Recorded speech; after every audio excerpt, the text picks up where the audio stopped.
Good evening. This is the Planning and Zoning Board meeting for October 21st, 2025. I'm Kathy Hurd, the town clerk. And if we can all please stand for the Pledge of Allegiance.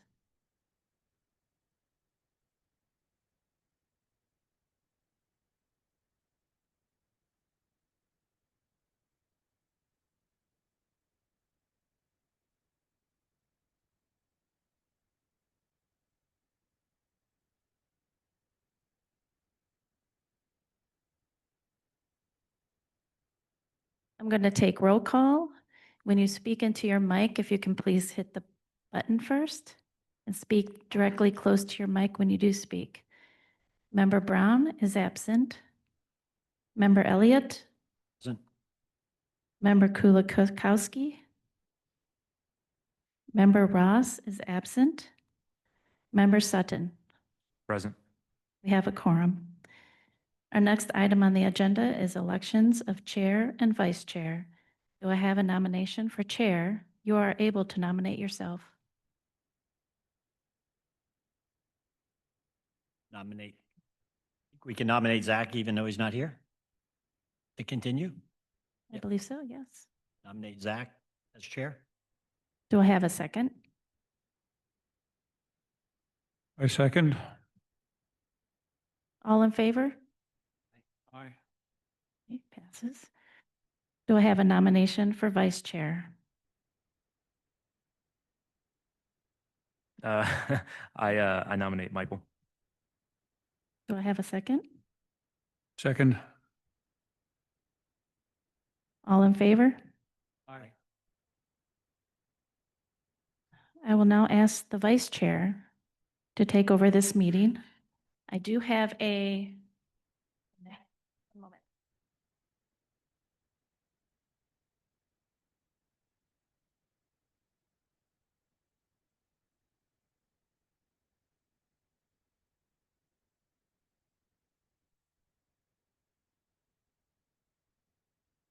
All right, so we'll open for public forum. Is there anyone present who would like to speak?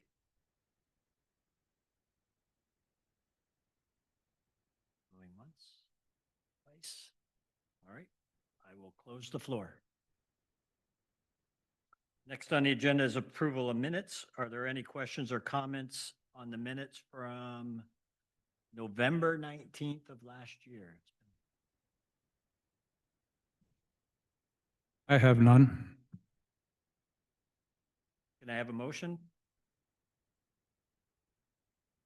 I move that we accept the minutes as written from the November 19th, 2024 Planning and Zoning meeting. Second? I second it. All in favor? Aye. Aye. Any opposed? Motion passes.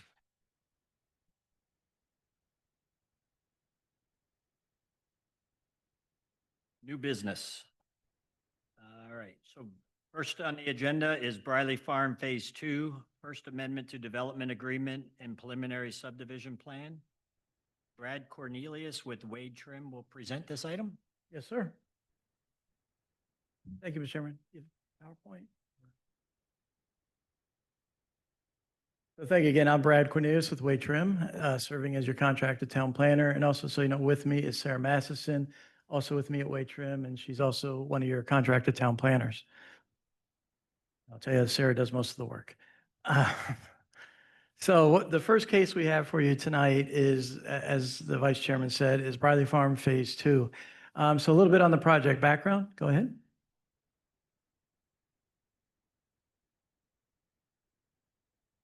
Oh, I can do it. I can do it. Fantastic. So you all may be aware, I'm sure you are, of Briley Farm. This project's been around for some time, since 2022. So the project overall is made up of 3 parts. It's Briley Farm Phase 1, which is 1A and 1B that you see there on the screen. And then we have Daniels Cove. And then the last piece here is Phase 2 of the Briley Farm project. What you have before you tonight is only Phase 2. Phase 1A and B and Daniels have already been fully approved by the town, so there's no action on that with you all for tonight. This is all on Phase 2. Why this is before you this evening is there was a development agreement already for Phase 2 that was approved by the Town Commission in 2022 that provided for 111 single-family lots and a certain lot arrangement. It also called for or said that there were architectural and design guidelines that were part of the development agreement. However, what we found out and determined was those never existed. They were never actually done. They just were never done. And we did confirm that with the town clerk, who was Elise at the time. And also, we did contact the previous property owner and their representative, and they also confirmed that it never occurred. So the reason why this is before you this evening is, one, they're reducing the number of lots from 111 to 87. They have a revised lot layout than from what was previously approved. And lastly, now to actually approve design and architectural standards for this subdivision. That's why this is before you this evening. Next, please. Oh, I'm sorry. All right.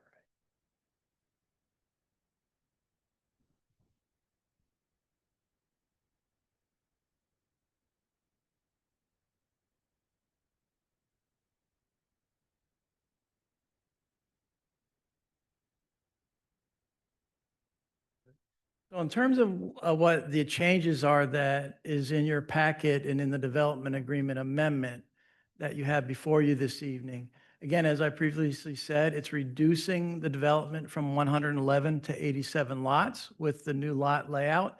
On the right-hand side, that little image there, you can see that's what the new lot layout looks like. The adoption of the design and architectural guidelines for this project. And what's important for you all to know is what you see in your agenda packet for the design guidelines match exactly what you had already approved for Phase 1. So basically what's happening with this design standards for Phase 2, it's a continuation of the house designs and things that you've already approved for Phase 1 for this part of the project. Related to transportation, what's in there now is the developer is going to pay the town a payment of $85,000 for transportation improvements that then the town can utilize for road paving or other road improvements that the town deems needed, using that $85,000. The developer will still be paying road impact fees, though, as part of their development with each of their building permits coming forward. In terms of tree protection and mitigation, what's being required here is that they're going to have at least 2 trees per lot as they build out the homes. And if there's additional mitigation that they're not going to meet based on their replanting, then they would pay a mitigation fee to the town.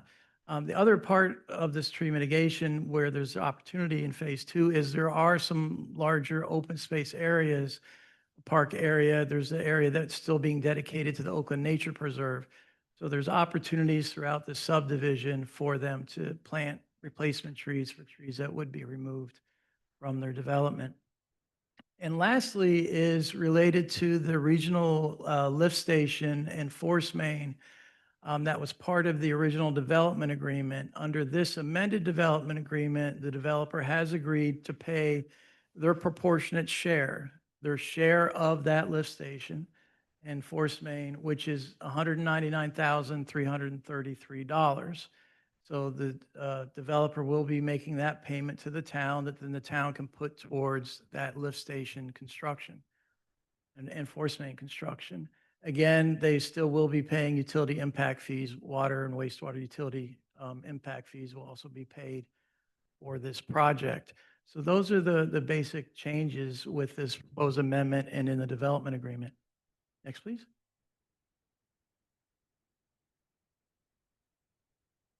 Now we'll go quickly through the design standards. So again, as I said, this is the same as what you all had previously approved and the town commission had approved on Phase 1.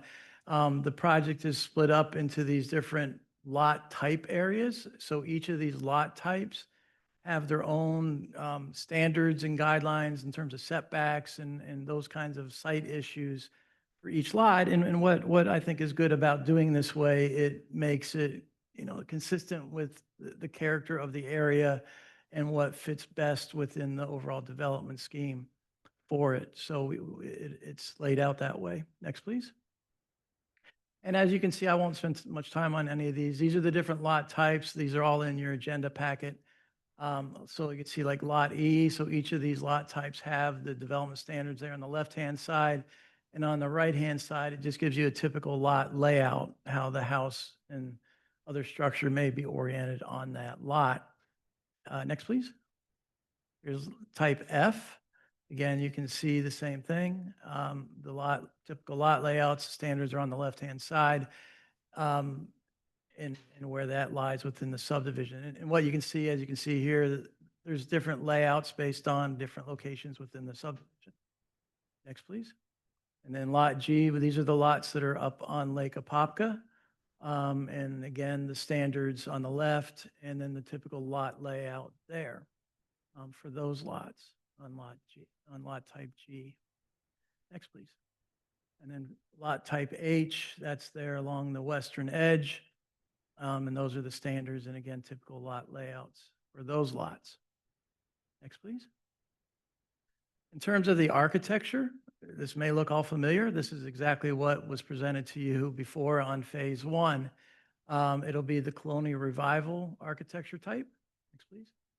The Florida vernacular and the French farmhouse. Those are the three architectural types that are being proposed. Again, consistent with phase one of Briley Farm. Next, please.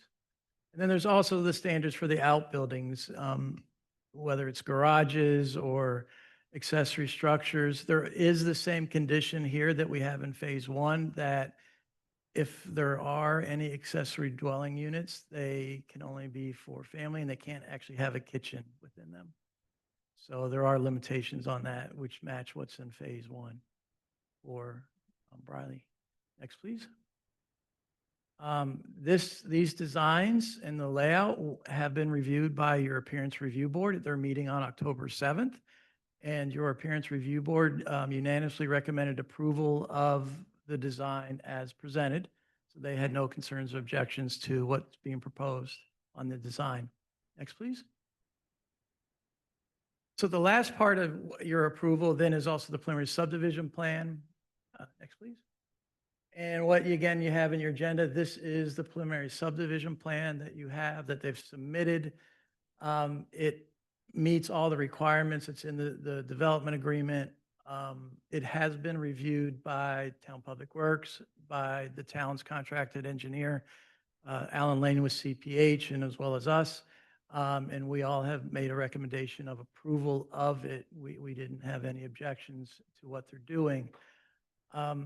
Again, just to make everybody aware, they are still doing the dedication of that western part of the project to the Olcott Nature Preserve.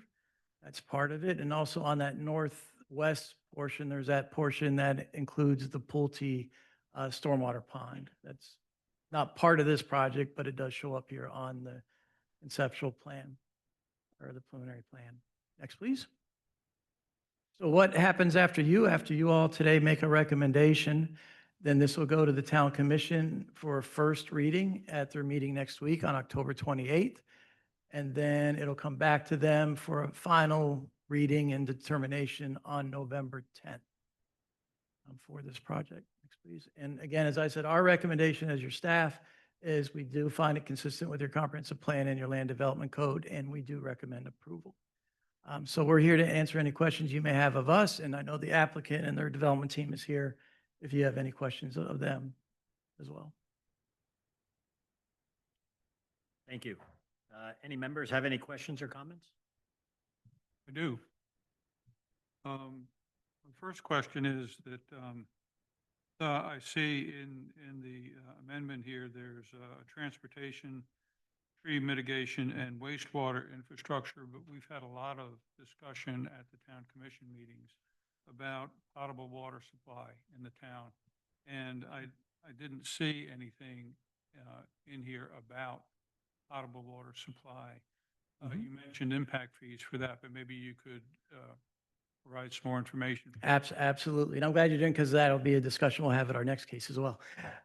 So there has been a recent update to information that the town has about your capacity on your potable water system, as recent as of this past Friday.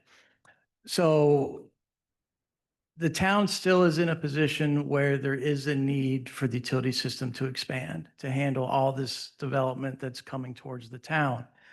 However, you're not in quite of a dire situation today as we sit, particularly with these projects. So what CPH, the town's contracted engineer, who did the evaluation of the capacity, issued a memo on Friday to the town that said they reassessed the capacities, reassessed the impacts of these developments coming through, particularly Riley and your next one, 4th Street Village, and determined there is sufficient capacity within your water treatment plant to serve these projects without any expansion.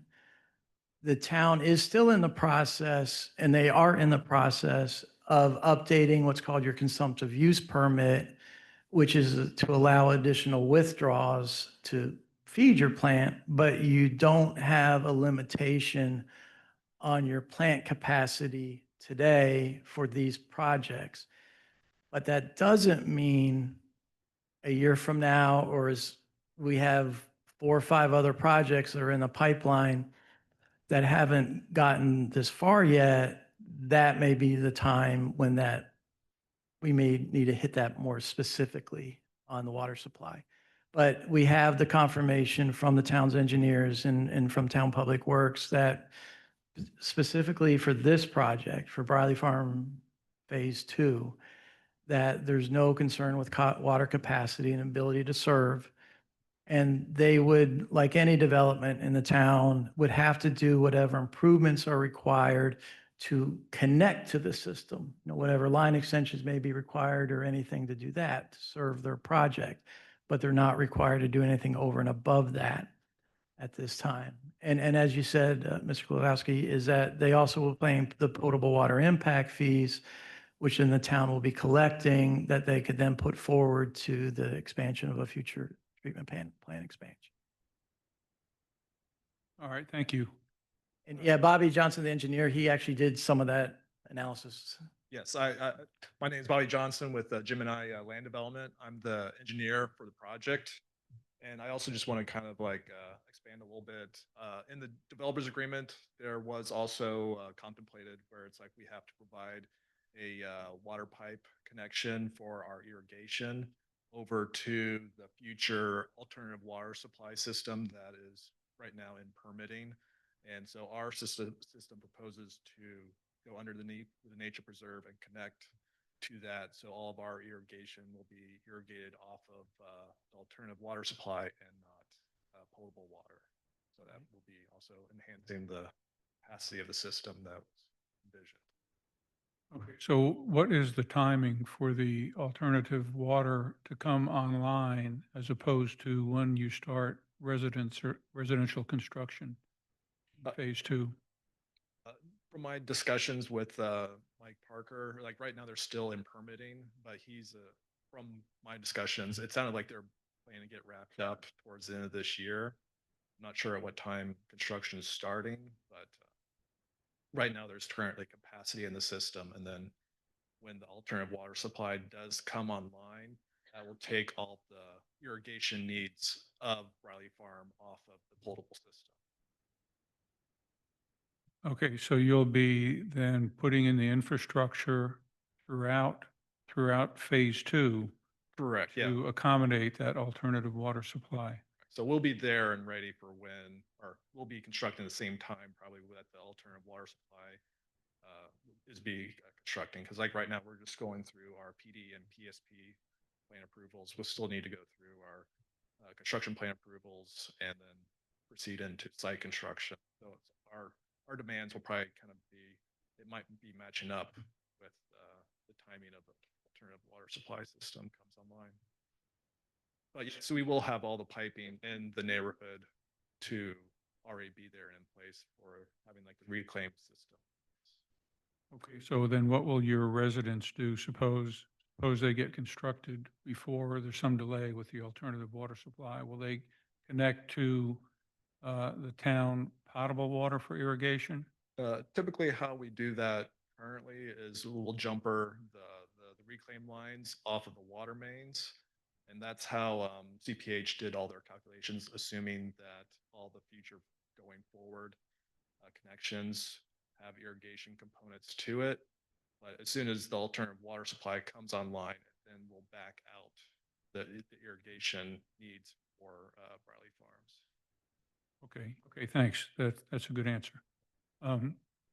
I only have one other question. Is there a minimum residential house size in phase two? I saw maximum size as being a percentage of the lot, 60% of the square feet of the lot. There's not a minimum in the standards, but I think, The minimum proposed on the PSP, we don't show a lot smaller than 80 foot wide. I think the previous improved plans had down to 45 foot wide lots. We increased all of our lots to a minimum 80 foot wide. but on the house size, I don't think there's specific minimum house size, but the reality is because of their design standards, people that are coming in to build would have to meet those house design looks. So somebody couldn't come in and do a small home. Yeah. They would have to meet those design standards. 1,200 square foot house in a neighborhood would look pretty Right. unusual. And it would not work. Yes. And yes. Yeah, the lot, yes. That too, yeah, I know.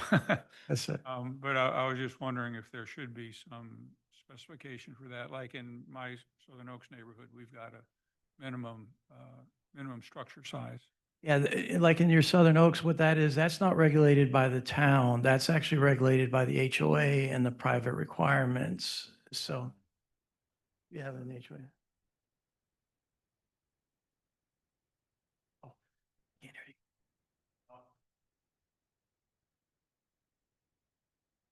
Introduce myself as well. Yeah, your For name. the record, Address, please. Andrew Jacobs. Wow, 1051 Station Side Drive. So I'm with Element Home Builders here and also with Briley Farm Development.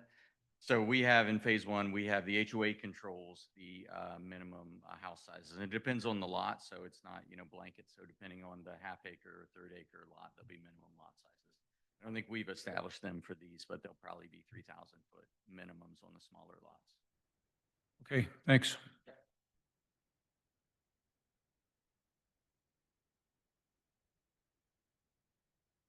Do we have timing for when they think that they'll start actually building houses in this phase two? Is that 2 years from now or?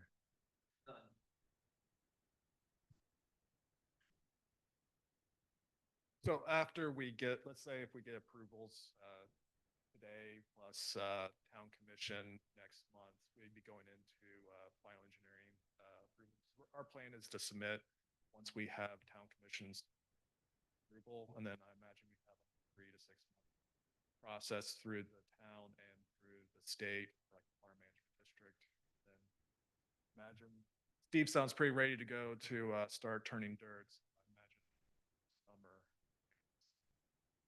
summer with site development, and typically another 6 months after that until you start. Thank you.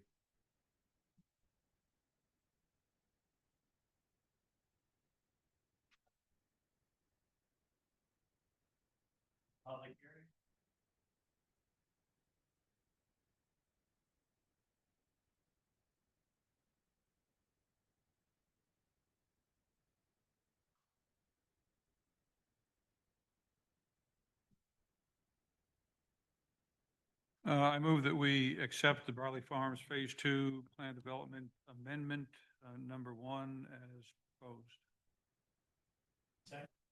Second it.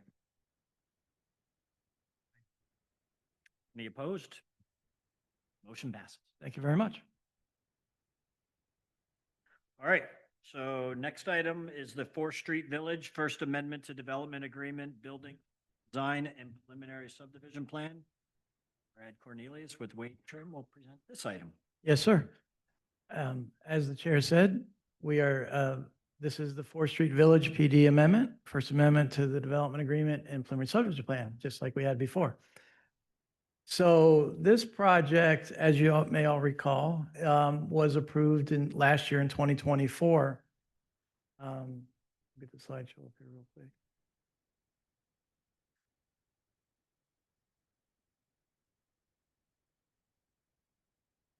And so just real quick, so this location is at the southeast corner of Tubb and State Road 50. Gemini Land Development, Oakland West 50 are the applicant and owner, which is Ms. Bobby and Steve that are here. So same group that you just saw. The property is about 21 acres. And again, the request and the intent you see there that I already spoke about. Kathy, I need you again. So again, a little bit on the project background.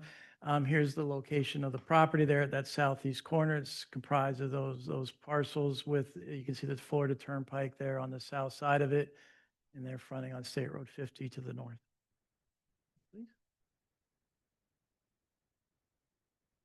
So, like I said, this was approved last year on April 23rd by the Town Commission, and the concept plan that the Town Commission approved at that time, which you all also reviewed and recommended approval on, shows the buildings in that type of arrangement with the kind of the horseshoes there towards State Road 50. The commercial is all on the north half of the property, north of that east-west road you see there. That's all the commercial to the north. To the south, what was previously approved was where all the multifamily would go. And then on that southeast section, you can see that was where there was a community gatherings, entertainment space. That's what was previously approved for this project. And there's a development agreement in place already that would allow that project to move forward in that manner. Also, the entitlements that were approved here was 190 multifamily units, and between, I think it was 40,000 or a minimum of 40,000 square feet of commercial and office, up to a maximum of 150,000 square feet of commercial and office. So that's what was previously approved by the Town Commission. Next, please. But the developer came in with a revised plan. And this is the revised project, which has generated the need for this amendment to the plan development and the amendment to the development agreement. What is important to understand here is in terms of the entitlements are not changing. Even though the building arrangement is different, they are still at 190 multifamily units, and there's at 73,500 square feet of commercial office. So they're within what was already approved in terms of the total amount of development for this project. But as you can see, the layout of the buildings and even the size of the buildings are different than what was originally approved. So going from the northwest corner, starting up there, what you see at that corner, and there's more details as we go through this, is where now the entertainment public gathering space would be. It'd be up there at that northwest corner of the property. Then as you move across 50, you still kind of have that horseshoe arrangement there, that first group of commercial buildings. But then as you get to the east side of the property, the buildings then are pushed up towards State Road 50. So that reorientation. Also, as you see in the staff report, one of the things that gets approved, if this does get approved under this request, the building widths of buildings, basically the three horizontal buildings that you see there, the two that front on 50, then the one that runs parallel to 50 to the west, those are larger in terms of their width than what the standard is required under your code. But again, because this is a planned development, it does give the applicant the ability and you the ability to approve, alternative building sizes as long as it does make sense and works for the project. So that's what's happening there at the front. On the southern half of the property, where before there were several buildings shown for potential multifamily, now that's been integrated into one larger building for the multifamily. Again, it's back on the south side next to the Florida Turnpike. One of the requests for this building, again, it is deeper than what's allowed under your code, and the square footage in terms of the footprint is also larger. But again, they can request that and it can be approved by the town under the PD. Then what happens on the southeast portion of the site where the entertainment complex, public gathering place used to be, that's now stormwater retention and wetland and that. So that's areas getting preserved in that area. So that's the proposed project. The other change, big change, is that east-west road. When this was approved back in 2024, the idea was at that time was that would be turned over to the town as a future east-west frontage road or reverse frontage road off of 50, and that it would become a town public road. However, after this was approved, Orange County decided to buy the property to the east under their environmental lands program. So that property to the east is no longer developable, so that road would go nowhere if it tried to extend. So what's being proposed now is that road would maintain private, and it would be owned and maintained by the developer, would not be dedicated to the town in the future as part of this project. Next, please. Actually, I don't need to go through the slide because I just said all those things. So those are the summary of all what I just said. Next, please. So what they're also requesting is approval of the building designs. They did not ask for this last year, but they are requesting that this year. So this is just an overall view of the project looking from the north, that'd be the northwest into the project at the corner of 50 and 4th Street in Tubb. Next, please.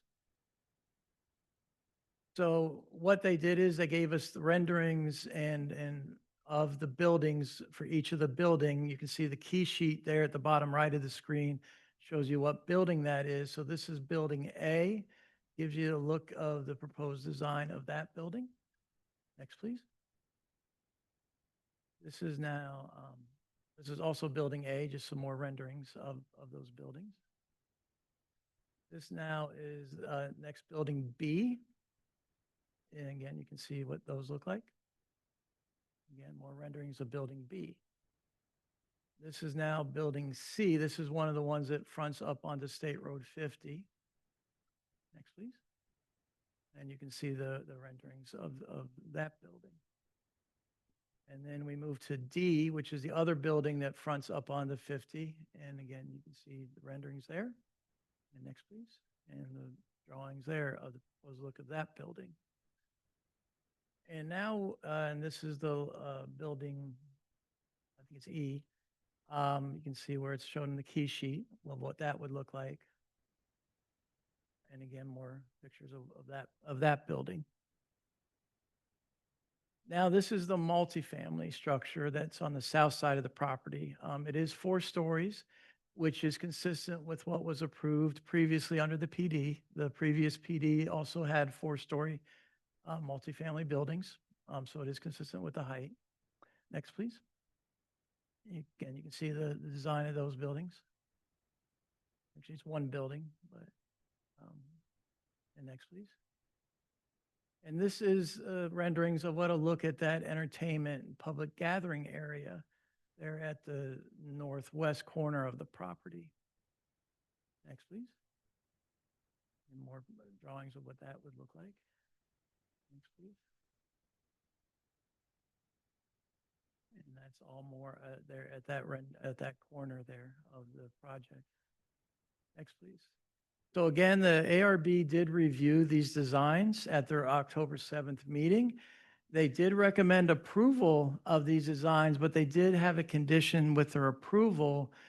And what their condition was, they requested that the developer provide some more architectural detailing on the rear of those 2 buildings that would front up to State Road 50. Because those two buildings, it's actually the back of those buildings that front State Road 50 with their front is internally faced to the project.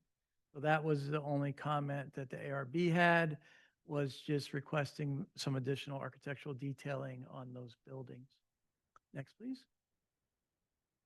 So in terms of the preliminary subdivision plan, again, they reoriented the buildings. But they're still maintaining that commercial zone to the north on 50 with the residential to the back. So that does maintain that original approved distribution of the uses. Again, as I said, the roads are internal.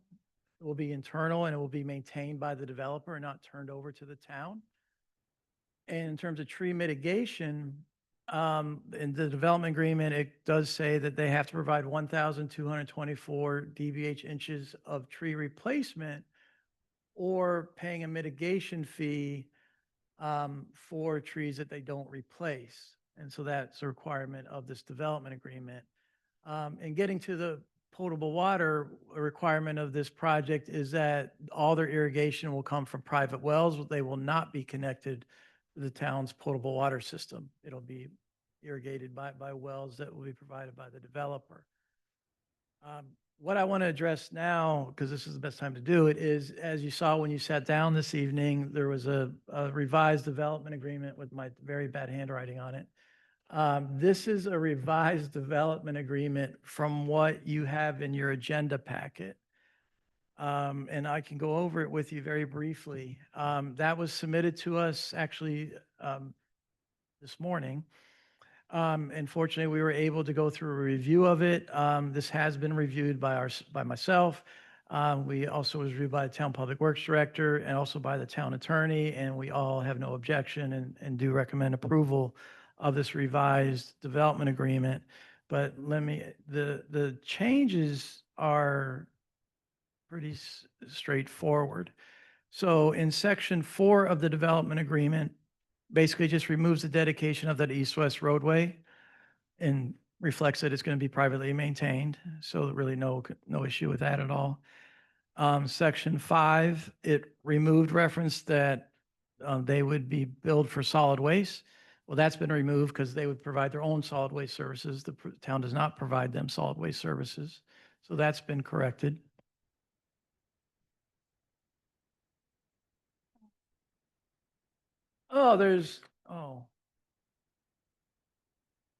Yeah, they were double-sided. There's.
I'll still go through them and I'll explain what they are and then you can also see them when they come back. So like I said, in section 5, basically, we're just confirming about that the owner developer has obligations for costs or improvements related to provision of utility services that then within the development agreement, it gets into the more of the detail of that. So in 5A, basically it's just cleaning that up a little bit. It's removing the word construction. It still includes the word extension. So what that part is doing, it's just saying that they are responsible to assure that they provide the extensions of the town's potable water and wastewater system to their project, for their project. It's their responsibility to make that connection to their project. In 5B, what was clarified in there is that we simplified it, but also we clarified that if they provide additional capacity within the potable water system or within the wastewater system beyond what they need for their project, they're responsible for their project.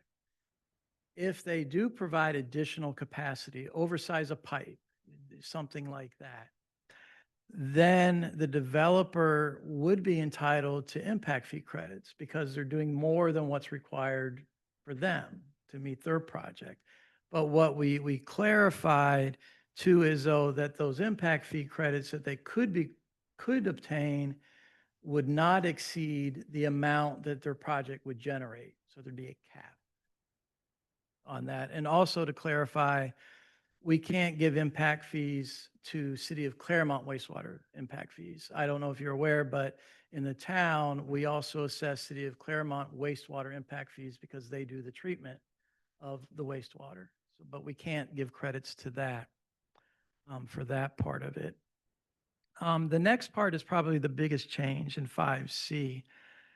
And what this part is doing, and this gets to our discussion we had earlier about there is capacity in the system now, based on the updated analysis, is that if the developer wants to what's called reserve capacity within the town's utility system, potable water utility system, meaning they lock up that amount of available capacity, it's held for them, and we can't assign that as the town to any other development that may come in after them, even though their development may lag after them. So they lock into that capacity. So in order for them to do that, though, what they have to do is pay the town 20% of the potable water impact fees that would be due for this project. And there's a date certain for that to occur, which is February 9th, 2026. And so if they do that, if they pay the 20% of the potable water impact fees by February 9th, 2026, that then locks up their impact or their needed capacity within the town system. And that's a very common thing to do. That's not an unusual thing that we have in here for that to occur. Now, what it also says, though, if the developer does not decide to do that, then at the time they come through their final engineering plan, if there are other improvements that need to occur to the system, then they would be responsible again for their proportionate share of that, just for what's responsible to meet their need. And then again, anything over that, they would be eligible for impact fee credits and not to exceed what they would generate and not related to the City of Claremont. And those are the main changes that are there. What I will say about this, the concept of all this is in what you have before you that was in your agenda packet, but this, the way it's now presented, as far as staff is concerned, we all believe it's clearer and better directed for this development. It's also important to know things that aren't being changed within this development agreement that's in their current development agreement still stay in effect. But I will say these are the core of the part of that development agreement that's there. So we do believe that with these changes and this development agreement they have before this evening that just was presented to you, it provides a protection to the town that we know the developer will be paying their fair share and of what they need to do to make their project work and to get the utilities to them. The developer is protected.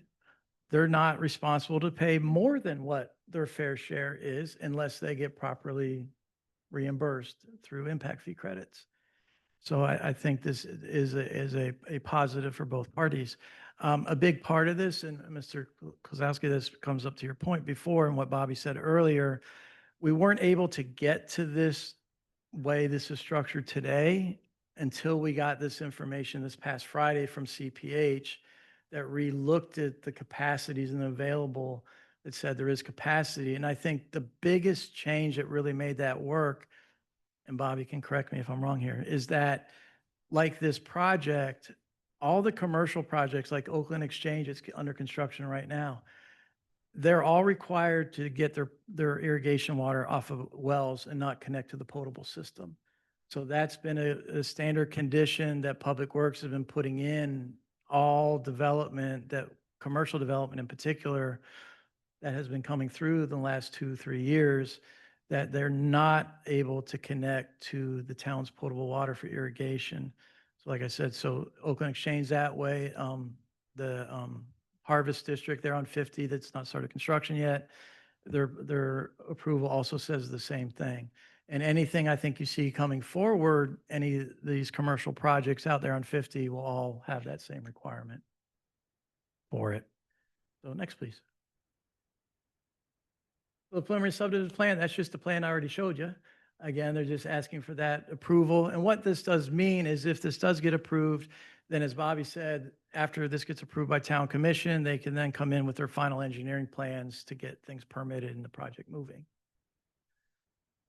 Again, the next steps is this will go to the town commission on October 28th, and again for a final decision on November 10th. And finally, again, as your staff, we do recommend approval of this amendment. We have reviewed it. We do find it consistent with your comprehensive plan and your land development code. Again, I'm here to try to answer any questions. Again, the development team is here as well to answer any questions. Thank you. Any members have any questions or comments? I do. Sorry. It's okay. So it was really hard on this particular sketch here to, so small, I can't read it. How many entrances into this project are there? Do I see one on 50 and one off of 4th Street? Or is it only off of 4th Street? There's an entrance into this complex. I'll let the engineer answer that. So this project has 2 entrances. The full, like we call it, a full access is off of 4th Street. It's like 4th Street right there is a signalized intersection. So it's like you can come down 4th Street and come into the project, east-west into the project. Yes, yeah. Or you come in south down 4th Street and then come east into the project. Correct. And then there's also a secondary. It's a right in, right out off of 50, right there in the center of the project, where it's like you can, as you're driving east on 50, you can turn right into the project, or you could leave the project and turn right and head east. But the primary access would be at the lighted 4th intersection. So we do have plans to, like right now, 4th Street is substandard. It's not a full width, so we have to widen 4th Street up there to the existing 50 pavement to the full section. Okay, and so that's still that's gonna be how many lanes wide? I believe it's yeah, two lanes wide. Okay, so suppose I'm coming out of this complex and I turn north on 4th Street. I'm gonna have one lane to turn east onto 50. I'm gonna have one lane to turn west onto 50. I'm not gonna have any lane to go north on Tub Street. I mean, and I just look at this and I look at the number of parking spaces here. And I just see gobs of traffic jam in the morning and evenings of people trying to get in and out. And it doesn't, Yeah, I looked. Seem and enough. The event center and. And the event- and the and the- park- That was going to be one of my comments in the adjacency of parking. yeah, I mean, It's the gonna event be a center, nightmare getting you out of look at the view over in Claremont, similar kind of concept to this. And like parking is a jam. There's a traffic jam up there. So I have some concerns about entry and exit into the complex. Especially since you can only, it's only a right turn in, right turn out onto 50 without any way to get to the other direction. You're forcing everybody out of Fourth Street if they want to go west. Okay. So, I totally understand your, can you just talk to that some more? Were there traffic studies done on this? Yes. Can you talk about those? so there was a traffic study done. There was no recommendation of more lanes than the one lane or the three access points that you were kind of, three directions that you're talking about. We could, if it's fine with staff, we could ask our traffic consultant to review that at final engineering. But it's like, we can't, if it's not warranted, we can't put an additional like turn lane, but we could look into that during final engineering to see if it is warranted to have an additional turn lane at that intersection. Will there be a turn lane on 50 to turn into and out of this project? A turn lane on 50, On no, there will 50. not be an additional So cell lane. there's going to be then a backup on 50 as people slow down to turn in to the project on 50 when you got everybody else speeding along at 55 miles an hour Yeah, so to, so sorry, I didn't mean to interrupt you. I'm sorry. yeah, so that's another serious consideration for me. Now, the State Road 50 is a DOT road, and they don't, right now, like 50 is fully widened, and there is not a turn lane warranted to turn into the project for the traffic study. Yeah, we can't force 50 or. I know, 50 to- the only thing you could do is maybe put in where the other road was supposed to come out, but now it doesn't because of Orange County. Would it, Yeah, because our problem would it be an- is, there possible entrance on the east side of the project off of 50? our problem is we don't own the land, like, because there's certain separations that you have to do for connections to DOT right away. It's 660s for the right in, right out, and then the 1320, which is past the property, is where they'd allow the next connection, and that's right where that mobile home community is there. Yeah. And so that's where you can put the next connection point, which is not Not yours, property we control. right? Not yours. So when the property, or was it the city or Orange County, you said acquired the property Orange. next door and it took that road away, the drive? Correct. Yeah, Orange County acquired the property to the east as part of their environmental lands program. Like you said, that was already approved by the town to have a commercial center there on that front piece on 50. So the idea was, at the time, was to make that connection out of here to that property to the east that had the commercial up on 50. But Orange County purchased it. They put it under conservation. You may notice they recently cleaned it up and put up a fence, so it is undevelopable. So could there not be where that last building is to the east and exit out of the property at that side too? No, that would be a substandard connection. They would wanted be to too where right close. now there's currently about 100 feet to the right. They have a current directional opening at the median, and that's past our property. They try to limit scrunching together, Yeah. like the connections points along, say, I forget what kind of classification State Road 50 is, but they only allow a certain number of openings, and actually trying to openings along 50. They just did that right there at Catherine Ross, where before that used to be a full like median opening. And I don't know if you've seen it, where it's like now there's a directional there, which would have been great if there was like a full median opening. But you can see how the 50, when the swim school came in, they were like, we're not going to have a bunch of people going across here, and they closed it down. So it's problems running up that with the state.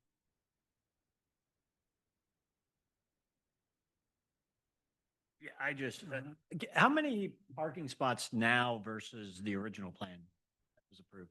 I don't have a comparison. Do you have that, Bobby? We don't have a comparison. The plan before the parking was never counted. It was more of a schematic plan.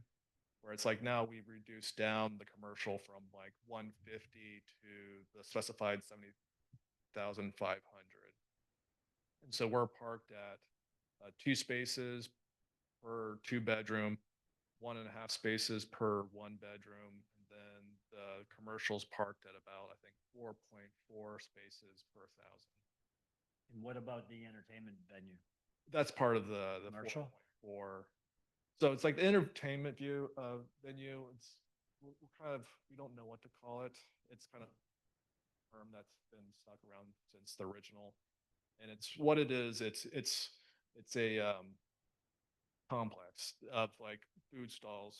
Like it'll be like about 5 or about 7 or 10 vendors, like 7 vendors. So you can choose who you want to go to. It's like that somebody you want to go to, like a burger place or hamburger place or a pizza place or a taco, and then having like a central gathering and like a bar or drink place. Or so it's like it's kind of like if it was food trucks, but then you're in actual like buildings, like concept. Then like yeah, it's not a concert venue. That's not the intent. It's more of like a community gathering place for eating and having a good time. Sounds like a great place for kids. We'd love that.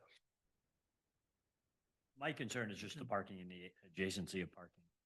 It's Yeah. it's all skewed to where the buildings are to the U.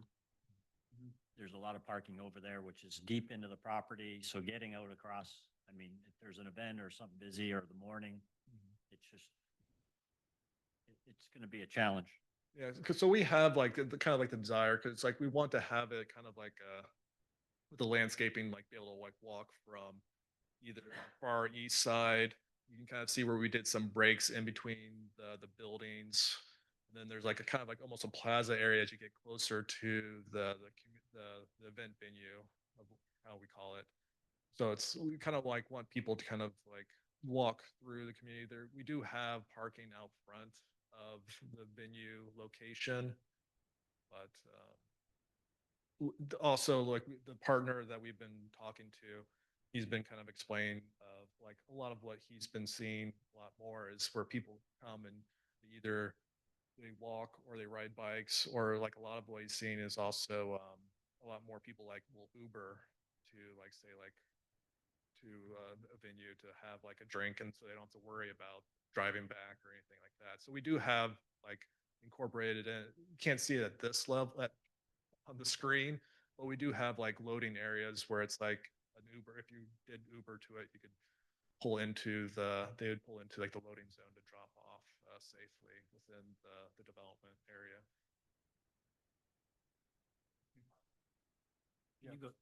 Can you step up, please? Sorry, Steve Healy, developer. The other thing too that we talked about a lot on the venue side was, and our partner on that piece of it, he brought up, people will come, they'll park, and ideally it's a big thing for the tenants too, because that's going to be a big draw. Somebody want to go there, drink, eat. If they have to walk a little further to their car, it brings them by the other tenant space. So, for him, I thought it was a good idea. Our architects thought it was a good idea. So having some of that parking kind of pushes people to then have to experience some of the other tenants there that are within the space. So that was something we thought about because we want to have these businesses be successful. That's important, obviously, for the town too. Yes. And and so having reasons for people to park in and around the place is ideal. The other thing we didn't want to have too is just a big sea of parking. And that was a big thing we talked about with the town before. You start having the buildings kind of moved around a little bit. You end up where you don't just have parking everywhere. And then, Bobby's, I mean, we do a lot of commercial stuff. Having 4+ spaces per 1,000 is a significant number of parking spaces. Most of commercial is 3 per 1,000 when you go most places. So, I mean, we definitely have exceeded the typical commercial center parking. Did the size, I know the number of units for the multifamily stayed the same. Did the overall square footage of the multifamily stay the same? Because it looks bigger now. Went down?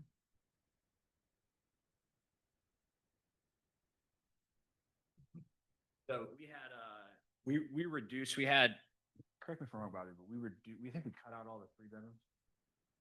Yeah. So we cut out 3 bedroom units. We did reduce the overall square footage of the multifamily. So we're doing all 1 and 2 bedroom units now.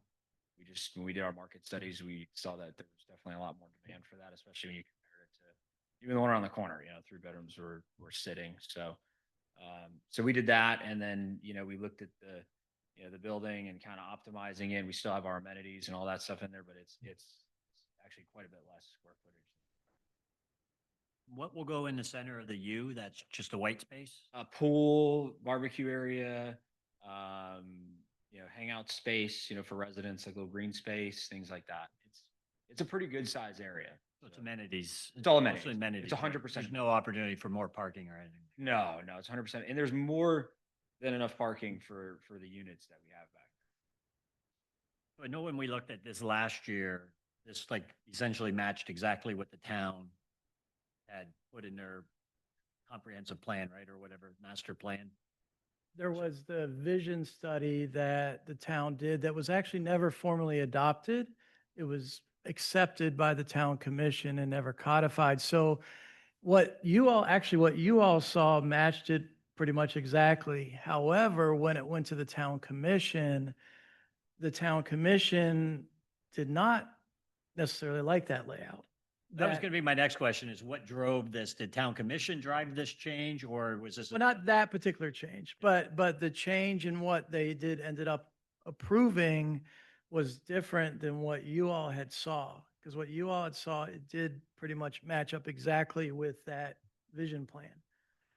And the big difference was what that vision plan talked about was pretty much all those buildings would be mixed use. It'd be retail, office, residential in every one of those buildings. What the town commission wasn't comfortable with that. They wanted to move that multifamily back away from 50. That's why they had the requirement when they approved it in 2024 to move all the multifamily to the southern side of the property near the turnpike and only put the commercial and office up on 50. So they did get away from what that old vision plan said. But again, that vision plan was never codified. It was just an exercise that the town commission approved. So what's happened here is they then took still that general concept that the town commission approved with having the multifamily to the back, the commercial to the front, to the north, and they've reoriented the buildings. They assembled the buildings into the one building. So it does not match that vision plan, but it doesn't have to match that vision.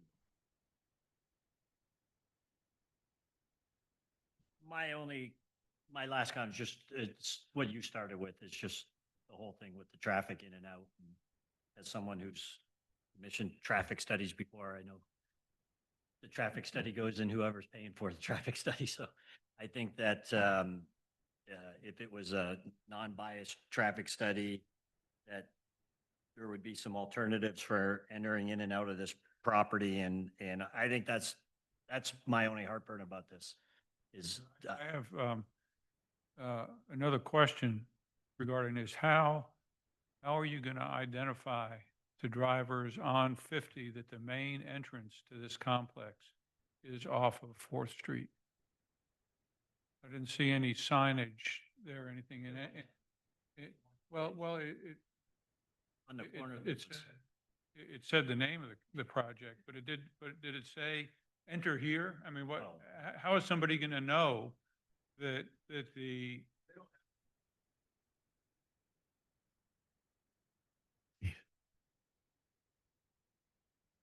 okay, so I understand the 50 entrance and that's great, but the 4th Street entrance is pretty far down. Can you go back Down to the that road. corner? That it was like with the very first rendering. The renderings, yeah, the renderings.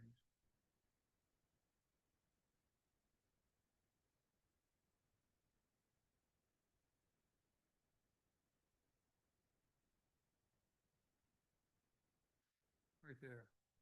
Okay, so here I am, I'm driving down 50, right? It says, my project here. where does it say the main entrance is down to, I'm looking at this image, down to the right off of Fourth Street? How do, we haven't done it. But you are gonna do something for that, address that issue? It's gonna be important. Well, yeah. Yeah, I think. Yeah, yeah, like I'm driving by and, oh, yeah, well, maybe I won't go there, you know, because I can't get in. One of the two is from the.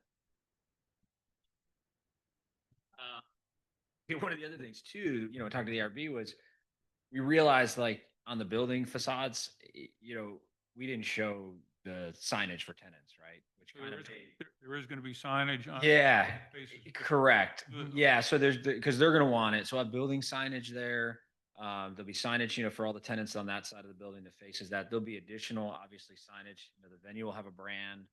So we haven't gotten to that yet. I mean, this we could absolutely, have, this will be not what you see here, which is whatever the name of the shopping center is. You probably have that plus, some directional along with, tenant information also.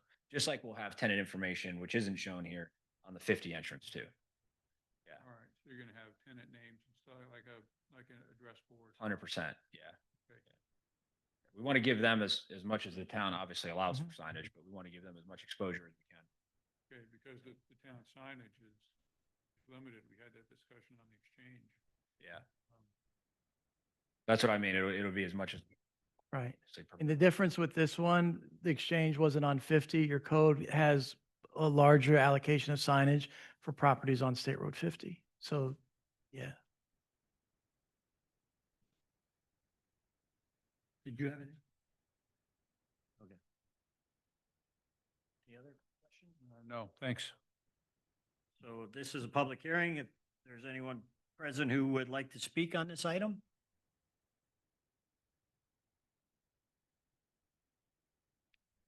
You could state your name and your address, please. 284 South Fourth Street, which is right in front of my house. My concern is, what you've already touched on, is the traffic. Because if I'm looking at this one rendering right here, you've got the driveway coming in and out, right? Both of our driveways. Okay, we already have 15 houses across the bridge. And each house has at least 2 different cars. Right. Because most of those kids are all adults now, except for a few of them. This is it last year. Okay, so traffic right now is not too bad. Traffic is going to increase because we are increasing 190 homes times 3 people at least per home. And then you're going to all have them come out on 4th Street in front of our house. Yeah, but you've got the driveway right in front of our house. Have you not seen where you put the driveways on this piece, on this one here with the blue rendering right here? Okay? I'm just asking for some compromising. My house to center of our driveway is 400 feet. Okay? And then the other 100 feet is on the other side of West County Well. If you guys go down the road, you'll see where I'm talking about. I have 2 entrances. One is my main entrance that goes back across that, and then the other entrance is my house. If I have to sit for 20 minutes to get to my house, there's a problem. Okay. I mean, come on. If you stop and think, if you put, let's say you all living on a county road like we are, and you want to big development, kind of ask for compromise. I mean, you guys ask for our public opinion. I'm giving my compromise here. You all look at me like I'm stupid, and this is the way it's going to be. But come on, I have kids that are on this road. My grandkids, I babysit 2 grandkids, a 4-year-old and a 4-month right now. And pretty soon, I'm teaching my daughter, my 10 kids how to stay off the road. So if you're adding, or you're adding in that, get in to the complex itself. To whatever offices you put up front here, or whatever venue, music, entertainment. You know, I'm just asking. I know the project's gonna go in regardless, but we've gotta have a little bit of compromising. I mean, eventually somebody's gonna build. Okay. All right, appreciate your comments. Thank you. Any other comments from the?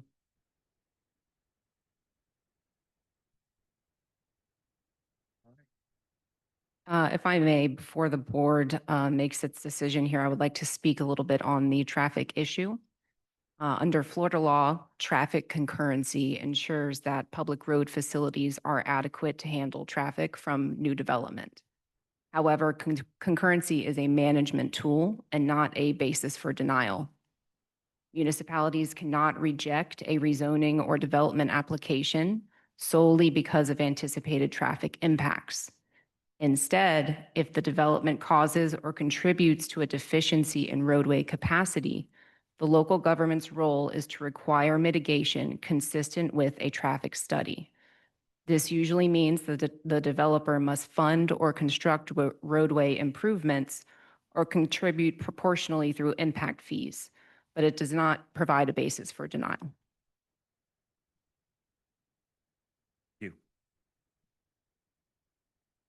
This is to add to what Ms. Vila said. There was a traffic study done for this project back in 2024.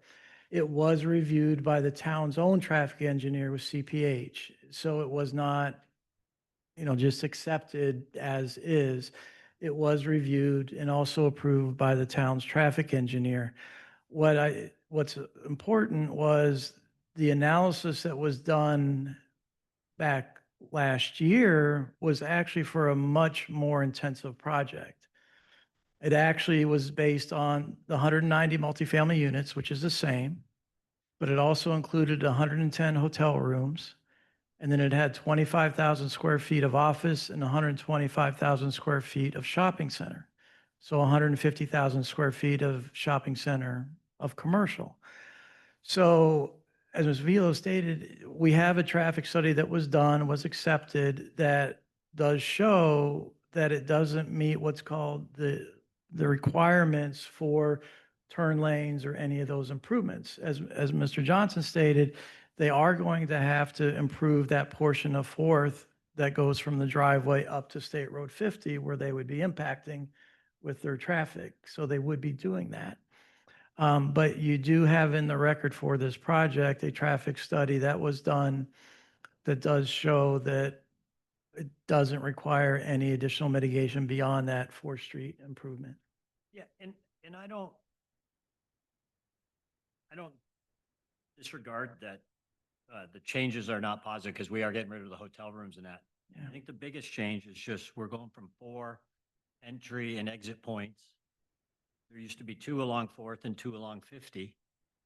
If you consider the side road off of 50, now you're only having, basically you have one major point in or 2 in and outs from 4. You're cutting. So was the traffic study modified to go from the 4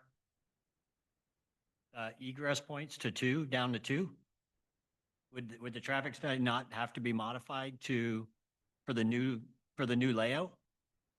What the traffic study showed, it just had a distribution of trips out to 50 and out to 4th Street. It didn't actually line up with driveways. It just had, okay, this percentage is coming out to the west. This percentage of the trips are going out to the north. So there would not necessarily need to be a revision. And also it's a significant reduction in terms of the amount of trips that it was evaluated last year, where we're basically half the commercial development than what was analyzed last year with the traffic study. So there is, based on traffic analysis And what I would have to say as your planner, it's a reduction in traffic impact. Now, how it goes onto the road is a separate question. That's the, right. Right, a separate question, but it is a reduction in traffic impact.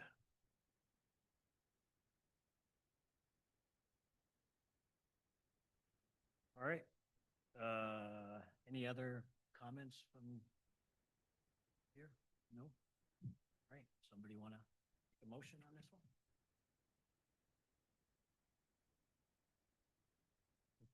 Okay. All right, for the amended development agreement for the project known as Fourth Street Village Land Development, this amended agreement, I propose that we accept it as written and shown here tonight. You talking just on the development agreement? Or the whole package? Well, isn't it everything embedded in the whole? Yeah, is that how the Am I- motion would be? Stephanie, am I making the wrong motion? I would ask that you make a separate motion to approve the preliminary subdivision plan, but that is sufficient for the development agreement. Yes. Okay, so let's do that first. Second it. All in favor? Aye. Aye on that. All right. Okay, second motion to accept the First Amendment to the development agreement, the preliminary subdivision plan for this project as presented tonight. I second it. Can we put conditions on it or? You can recommend approval with certain conditions. We just would like that the traffic study be, or the egress points be reconsidered because I think 2 egress points is not enough.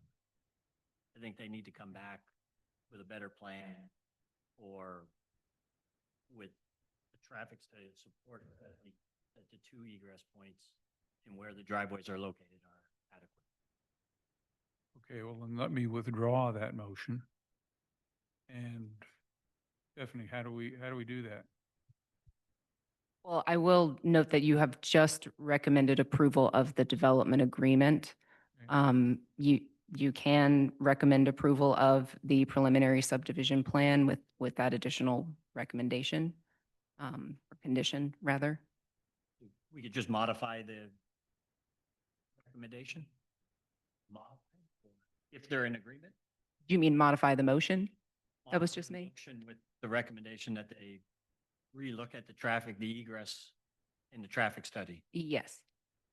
Well, he just withdrew the last motion, so we need a new motion. Okay, yes, fire up a new motion. Yes, so we have to have a do-over here.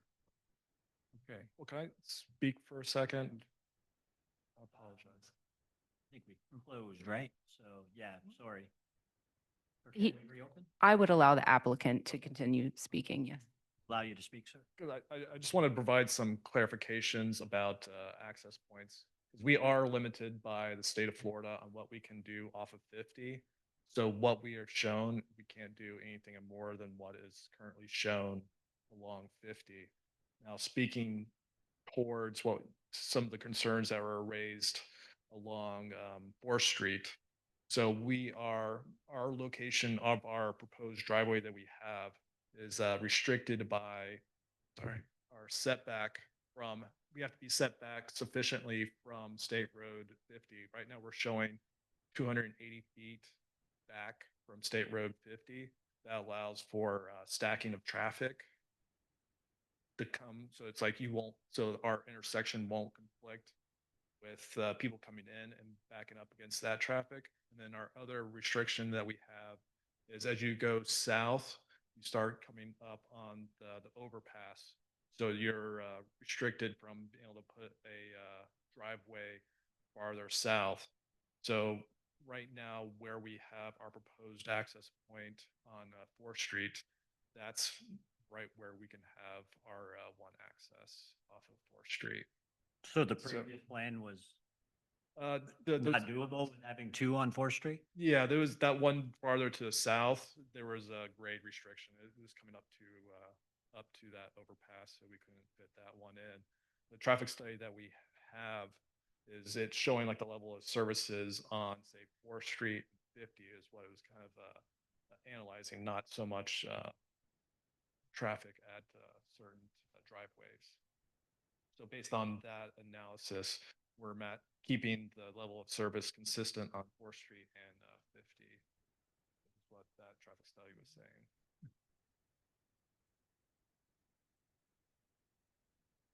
Thank you. Because I mean, we're hearing his side of the story, not saying you're incorrect or anything like that, but they still would like something that, you know, as a consideration for the egress points to be reconsidered if at all possible. I don't know what avenue we have through further reviews and that. No, you can make that as a recommendation with your motion. I would report that to the town commission. That was your recommendation. The applicant's aware of your concern and they could be ready to address it with the town commission. Be my rec. I'm thinking for you both. Just like a second. So do we have a Okay, let me try again. new motion?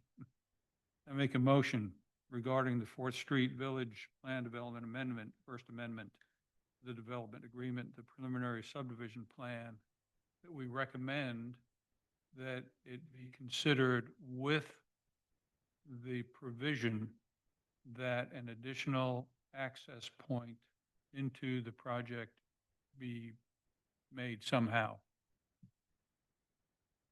Be considered? Be made, okay. Be made. That's our recommendation, right? And then it's up to the town commission to say yea or nay, because they're the approvers. Second? Yep, I second that. All in favor? Aye. Aye. Opposed? All right, motion passes. Thank you very much. All right. This meeting is adjourned at 7:53 PM. Thank you all. Thank you.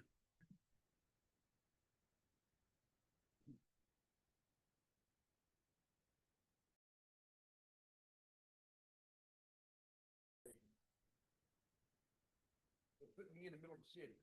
I've been in the county Right, 40-something years. right. Put the city right around. Right. Not making cut. Right. No, I understand your concern. I 100% do. And